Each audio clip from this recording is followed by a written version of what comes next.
Hello everyone, welcome back to Be a Topper. So today we are going to discuss Class 8 Science Worksheet number 73 for day 21 January 2022. Heredity and evolution को आगे पढ़ेंगे, तो चलिए शुरू करते हैं. So law of independent assortment. So ये जो मेंटल ने लॉ प्रपोज किया कि लॉ ऑफ इंडिपेंडेंट असॉर्टमेंट जो था वो किसके बेसिस पे था, जनरलाइजेशन के बेसिस पे था, जो कि उसने किससे डिराइव की थी, basis of a dihybrid cross के बेसिस पे डिराइव किया था. सो ये बेसिस ऑफ जनरलाइजेशन मतलब कि लॉ ऑफ इंडिपेंडेंट असॉर्टमेंट. सो इसमें क्या किया उसने, क्रॉसिंग की पेयर ऑफ ट्रेड्स की जो कि अलग अलग थी.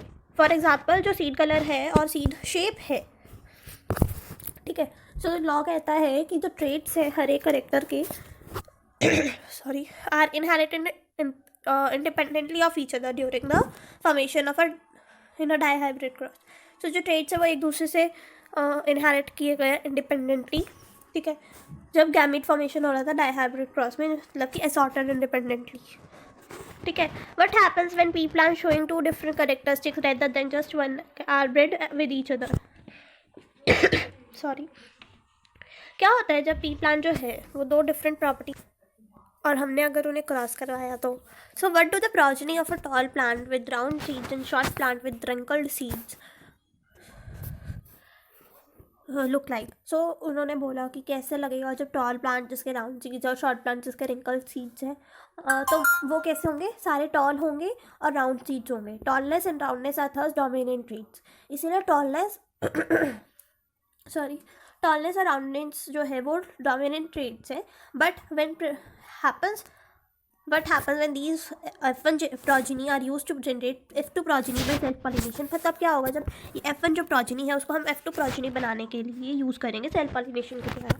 सिमिलरली अगर दो करेक्टरिस्टिक्स सीड शेप और सीड कलर, राउंड और रिंकल्ड और येलो और ग्रीन हमने कंसीडर किए हैं, तो एक पुनेट स्क्वायर जो हमने इफेक्टिवली यूज़ किया था कि हम इंडिपेंडेंट सेग्रीगेशन को कैसे यूज़ कर सकते हैं वो अंडरस्टैंड करने के लिए हमने पुनेट स्क्वायर का यूज़ किया था, जिसमें हमने दो पेयर ऑफ जीन्स लिए थे मियोसिस के दौरान पे और प्रोडक्शन ऑफ एग्स पॉलन को देखा था F1 में RRYY प्लांट जो था. जब प्योर लाइन होमोजाइगस प्लांट जिसके राउंड ग्रीन सीड्स हैं उसे हमने क्रॉस किया another pure line wrinkled yellow seeds, और सेग्रीगेशन क्या हुए इन एलिलीज के, capital R small r capital Y small y. तो ये हमारे पास आए 50% जो थे गैमेट्स के उनमें जीन था कैपिटल R और जो दूसरा था 50% उसमें था small r. Now besides each gamete having either R और R, it should also have allele Y और Y. सो R और R के अलावा उसमें Y और Y एलीली भी होना चाहिए. तो इंपॉर्टेंट थिंग इसको रिमेंबर करने के लिए ये है कि यहाँ पर सेग्रीगेशन जो है 50% कैपिटल R 50% स्मॉल r का वो इंडिपेंडेंट है सेग्रीगेशन के 50% कैपिटल Y और 50% स्मॉल y के. Therefore 50% of the small r bearing gametes has capital I capital Y. तो मतलब कि जो 50% है स्मॉल r वाला जो बियर कर रहा है वो कैपिटल Y होगा उसके साथ, और 50% जो कि स्मॉल y के साथ है उसके साथ कैपिटल R. मतलब 50% जो है ना स्मॉल r का, तो उसमें y भी होगा स्मॉल y भी होगा, और 50% जो है कैपिटल R का उसमें 50% capital Y 50% small y. Thus there are, तो यहाँ पे 4 जीनोटाइप्स बन गए गैमेट्स के, 4 टाइप्स ऑफ पॉलन बन गए और 4 टाइप्स ऑफ एग्स बन गए. सो मुझे पता है आपको ये समझ में नहीं आ रहा होगा कुछ भी मैं क्या पढ़ा रही हूँ. सो आप अगर इसे 2-3 बार ही पढ़ोगे तब समझ में आएगा ये, और या फिर आप प्रैक्टिस करोगे फिर, क्योंकि ये पुनेट स्क्वायर आता है पेपर में, तो आप यूट्यूब पे सर्च करिएगा और अच्छे से समझ में आ जाएगा. आपकी टीचर ने भी करवाया होगा. तो 4 types R Y capital R capital Y capital R small y small r capital Y small y, each with a frequency of 25% of 1. तो इसमें 25% या 1/4 जो है टोटल गैमेट का प्रोड्यूस हुआ है 4 टाइप्स में. When we write down the 4 types of eggs and pollens are the 2 sides of the Punnett square, it is a very easy to derive the composition of zygotes that give rise to the F2 plants. तो जब हम इन चारों type के eggs को लिखेंगे, pollens को लिखेंगे Punnett square की साइड्स पे, तो बहुत ही ईजी हो जाएगा कि हम कॉम्पोजिशन निकालें कि कैसे जाइगोट्स बनेंगे F2 प्लांट्स के. तो हियर जो F2 जनरेशन है हमें तीनों टाइप के रेशो में देगी 9:3:3:1, ठीक है. सो पुनेट स्क्वायर क्या है, ग्राफिकल रिप्रेजेंटेशन है जिसमें हम कैलकुलेट करते हैं प्रोबेबिलिटी की कि कैसे पॉसिबल जीनोटाइप्स हो सकते हैं ऑफस्प्रिंग के जब हम उन्हें क्रॉस करवा के बना रहे हैं। सो ये इंडिपेंडेंट इनहेरिटेंस ऑफ ट्रेट्स दिखाए गए हैं, 2 डिफरेंट कैरेक्टरिस्टिक्स हैं जिसके, ठीक है।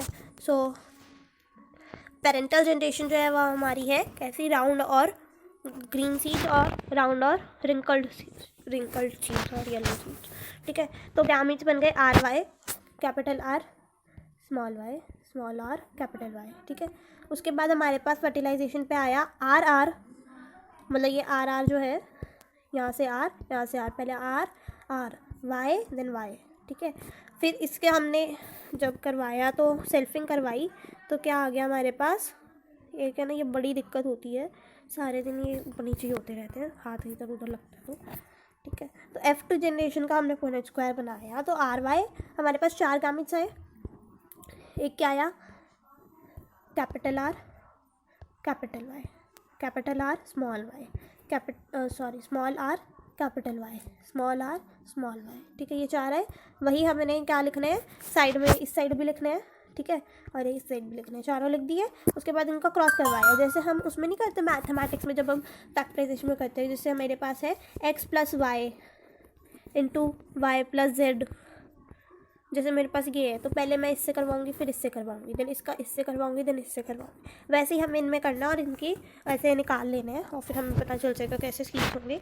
तो फिनोटाइपिक रेशियो मतलब इनकी हम देखेंगे कि कितने सेम है कितने नहीं। तो राउंड और ग्रीन जो है, ये राउंड और येलो जो है वो 9 है, राउंड और ग्रीन 3 है, रिंकल्ड और येलो 3 है और रिंकल्ड और ग्रीन 1 है। तो ये हमारी फिनोटाइपिक रेशियो बन गई, ठीक है। तो आई होप आपको समझ में आया होगा कि ये कैसे हुई सेल्फिंग, ठीक है। तो अभी हम देखते हैं state law of independent assortment. So independent assortment में आप लिखोगे, एक मिनट मैं इसको छोटा करती हूँ पहले, यहाँ से यहाँ तक, ठीक है, फर्स्ट कंसेप्ट। उसके बाद है हमारे पास how are monohybrid and dihybrid crosses different from each other, show with example. तो इसमें आप लिख सकते हो ये पूरा ही, ठीक है। तो उम्मीद करती हूँ अच्छे समझ में आ गई होगी आज के वर्कशीट। मिलते हैं आपसे अगली वर्कशीट में, till then stay home stay safe.